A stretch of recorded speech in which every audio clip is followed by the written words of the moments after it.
And then with this on the horizon with quantum computing and possible quantum AI, which we don't even know what that would look like. We don't know if it would be a large language model, if they would process data like the AI do right now, or if it would be able to actually generate its own data, which would be getting into AGI, which I don't even know if that's possible, but I don't know. We will see. It's going to be interesting, and definitely now is the time to start really pivoting into these technologies, I think. Yeah. Like, people need to be ready, like you said.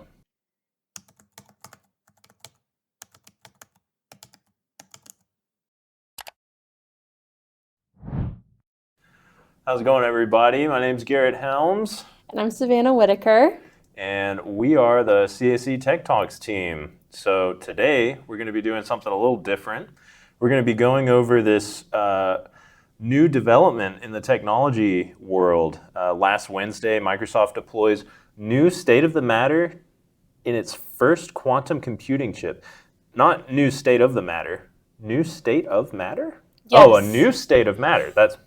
I don't know why. I was thinking like State of the Union, but yeah, on Wednesday it announced Majorana 1, its first quantum computing chip.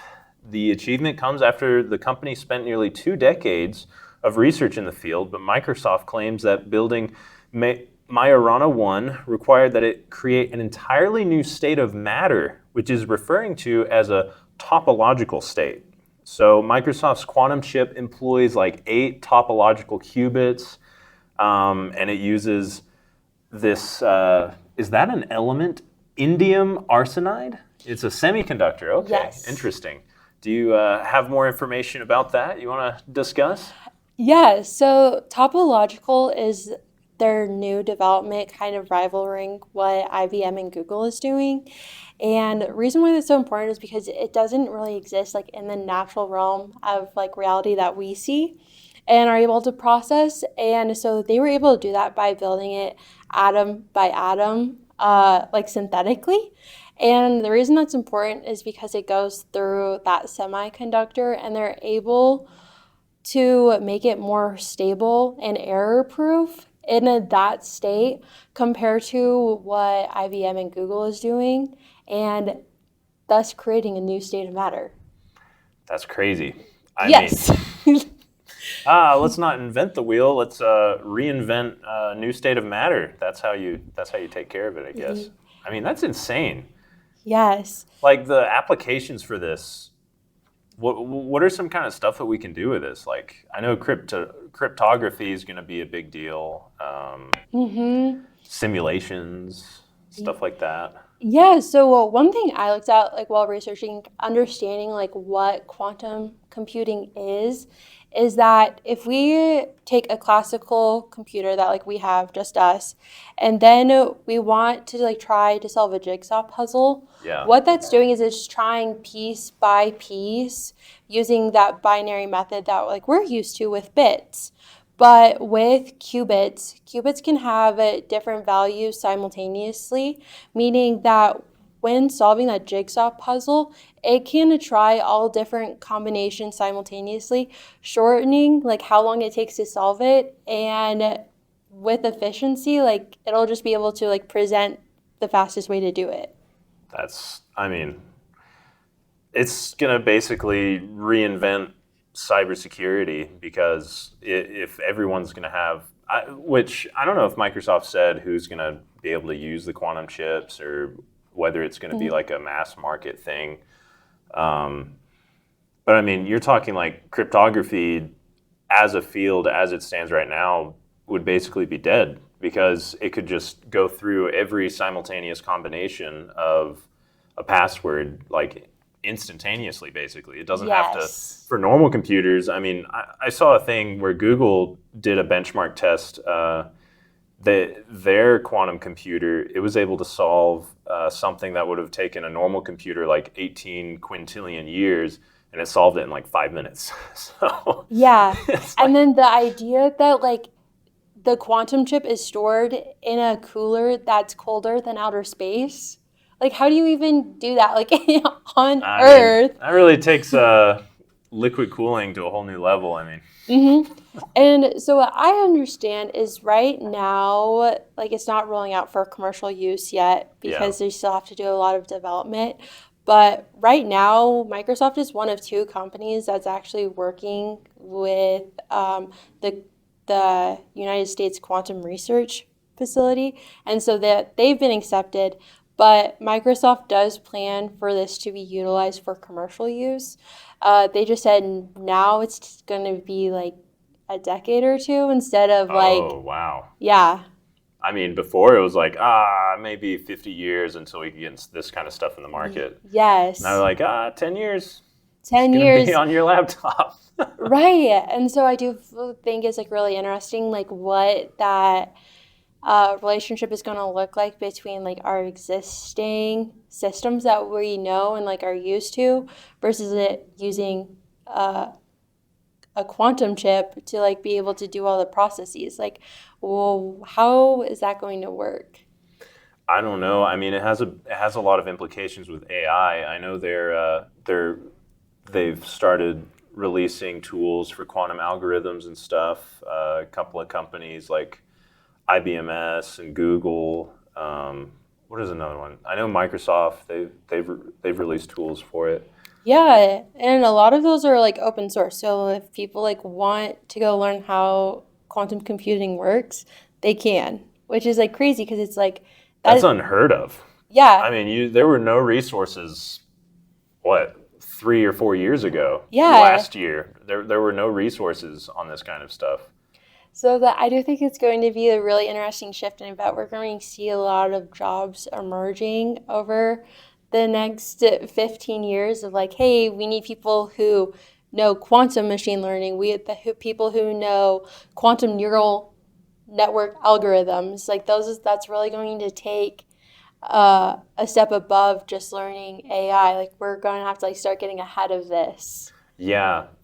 I mean, I know when AI released, it was 2023 when ChatGPT. That was really like the first large language model that released, and just its impact in the first year alone completely changed programming as we know it. And then with this on the horizon, with quantum computing and possible quantum AI, which we don't even know what that would look like. We don't know if it would be a large language model, if they would process data like the AI do right now, or if it would be able to actually generate its own data, which would be getting into AGI, which I don't even know if that's possible, but I don't know. We will see. It's going to be interesting, and definitely now is the time to start really pivoting into these technologies, I think. Yeah. Like people need to be ready, like you said. Yeah, because it like even like Microsoft like proposed what like they want to essentially be use it for, and one of the things that they mentioned is that like creating materials that can fix themselves, which would be Yeah. really big in construction. Like I don't know what that would even look like, but it'd be interesting. And then it's like solutions for breaking down microplastics. This could have really positive effects on climate change, and we could really start seeing like our oceans being cleaned up, cleaner water, and then especially like understanding effective medicines and molecular interactions. Think about like diseases that really have a high mortality rate. What is that going to mean for the medical industry, and what are we going to see like in terms of kinds of surgeries and medications that are being made in this kind of new era of technology?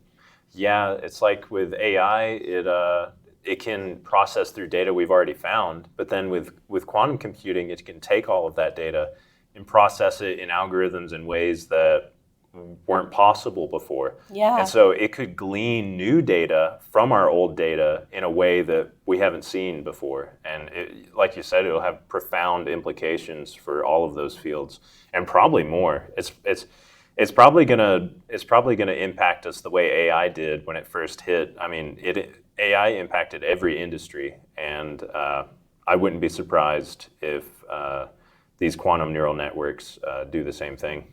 Yeah, and that's like something that I was reading. It was by Chen Nyack, who is a fellow at Microsoft, where he said, we took a step back and said, okay, let's invent the transistor for the quantum age. What properties does it need to have?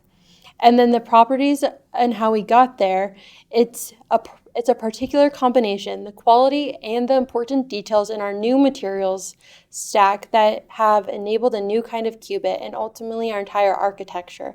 And so what I think is like, okay, like they had a question that needed solving and then they did it over the span of 20 years. But now that we've got there and we have created this new architecture, what are other companies going to need to do to kind of keep up with that transition, especially when it does come into commercial use? How are they going to get it to people like us? I don't know, man. Like, honestly, like we saw the AI arms race start back in 23, and it really ramped up with the introduction of DeepSeek. Yes. Was that last month or this month? No, I think you're right. I think it's last It was month. last month. Yeah. And DeepSeek was just like you could have the power of ChatGPT and it could run locally on your computer, which was crazy. And we'll probably see stuff like that. Now, AI has kind of started plateauing in terms of like their benchmark tests and like how good the AIs are performing Yeah. with each benchmark. Like there's like, yeah, they're performing better than they were like 5 years ago by a large margin. But now it's kind of leveled off to where like they'll introduce a new model and it's like 5% better than the one previously.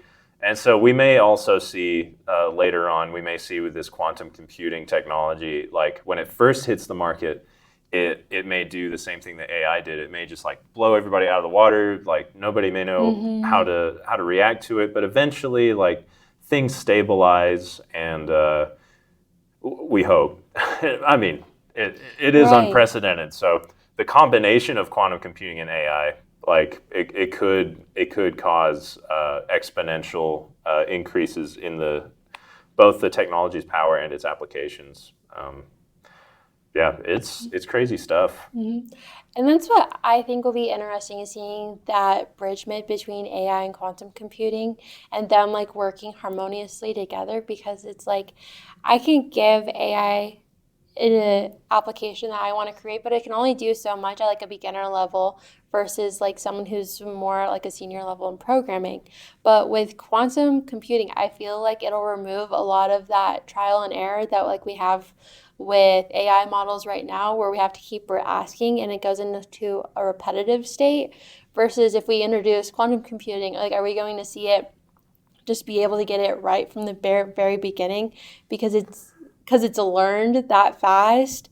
And I'm like, what does that mean? Like, will everyone just be able to like be a programmer now? Maybe. One of my friends back home, he was kind of a mentor to me, and he's the one who got me on the path of going into programming and stuff. And he actually works at a company where they use AI every day to program and to make large-scale web applications Yeah. and mobile development.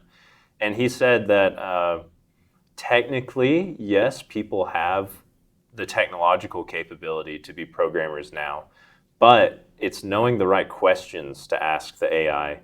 And when you start getting into specifics, especially in more complex programs, if you don't already have a foreknowledge of the structure of your project or how you want things interacting, the maintainability of it, then yes, you can talk to the AI, but it may not know how to give you the answer you're looking for because you don't have enough knowledge on your project to ask it the right questions, basically. And so I think programmers will always have a place in the industry because of that, because of kind of the deep knowledge that they're able to gain from building these applications. They can ask more specific questions that people, if a business owner came up and was like, "Hey, I want you to make an e-commerce site for me, AI," and then it's like, there's a billion ways you could do that, and Yeah. the AI may do the 100 million ways that you don't want it to. So That makes sense. And like that's why I think it's so great that for us to start learning, even at our level, the first language we're introduced to is Python. We learned that at the very beginning of our certificate. But how amazing is it that like we can start doing quantum algorithms just in Python? Like this is accessible to everyone who's in the department. Oh yeah, it's like freshmen should start going out on their own to learn quantum algorithms. I would 100% recommend that because that's just where the future is. Like that's where it's heading right now. And there's all these resources. We'll actually link below in the description. We'll link below some of these resources that these companies have opened up for learning these quantum algorithms. But it's definitely something that I would consider looking at. I'm probably going to start learning them tonight, to be honest. Yes, I agree, because it's like you want job security, you want to be able to be that person that brings value to a company, and so the way you can do that is getting ahead of like where these gaps are going to be in the future. It's like if you were to take a look at AI, if you were to take a look at online learning, who were the people who were doing that before COVID hit are the people who had job security. Yeah.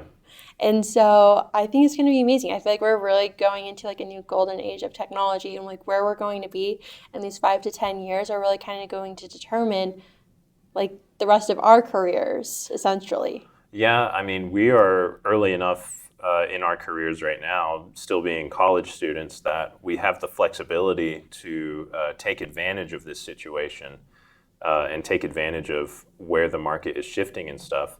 And I think that as you do that, as you look out for those opportunities to get ahead, like you were saying, to be on top of things, like how you said, people who were into online learning before COVID, like they did a lot better than people who may not have had that experience. And so, yeah, you got to take the opportunities that are presented to you, and that will help both your job security and it'll help you earn a better salary because your skills will be highly sought after. Absolutely. Yeah. I agree. Well, cool. I think that's about everything we wanted to cover. Is there anything else you want to add? I don't think so. I think that it's going to be really interesting to see how these next few years pan out, and the kind of shift from AI to quantum computing is going to look like, and how I guess BYU-I and universities across the nation are really going to handle that shift. Yeah, it'll be interesting. Well, it really will. Hope you guys enjoyed. If you have any suggestions for what we should cover next, leave them in the comment section below, and we'll catch you later. Yes, thank you. Bye.